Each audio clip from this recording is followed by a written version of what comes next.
আজকে একটি সিক্রেট চা আমার রেসিপি শেয়ার করব। আপনারা সম্পূর্ণ ভিডিও দেখতে থাকুন। আসসালামু আলাইকুম, কেমন আছেন সবাই? এভাবে চাটা বানিয়ে পরিবারের সাথে সার্ভ করবেন, খেতে দারুণ লাগবে। প্রথমে একটা পাত্রের মধ্যে গুড় দিয়ে দিচ্ছি। আপনারা যে কোনো গুড় দিয়ে করতে পারেন। আমি খেজুর গুড়গুলা এখন একটু পানি দিয়ে কেরামল করে নিব। যখন এরকম নেড়ে ছেড়ে ফেনা হয়ে যাবে, পুড়ে না যাওয়ার মতো, আমি এখানে নেড়ে ছেড়ে দিব। তলায় একদম লেগে যায় নাই, লক্ষ্য রাখতে হবে যেন পুড়ে না যায়। পুড়া গেলে চিটা হয়ে যাবে। এরকম যখন ঘনত্ব চলে আসবে, ফেনা হয়ে যাবে, এখন আমি দুধ দিয়ে দিচ্ছি 3 কাপ। দুধ দিলে ক্যারামেল প্রথমে শক্ত হয়ে যাবে, বইয়ের কোনো কারণ নাই। এভাবে নেড়ে চেড়ে আমি মিক্স করে নিব। যখন মিক্স করা হয়ে যাবে, কিছু মশলা এখানে দেব সিক্রেট চার জন্য। তেজপাতা, এলাচ, লবঙ্গ, ডালচিনি দিয়ে দিচ্ছি।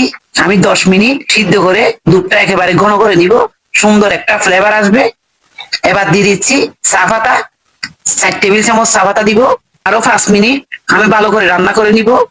যখন এরকম রান্না হয়ে যাবে, কালারটা সুন্দর আসবে, এবার গরম মশলা গুলা উঠিয়ে নিব।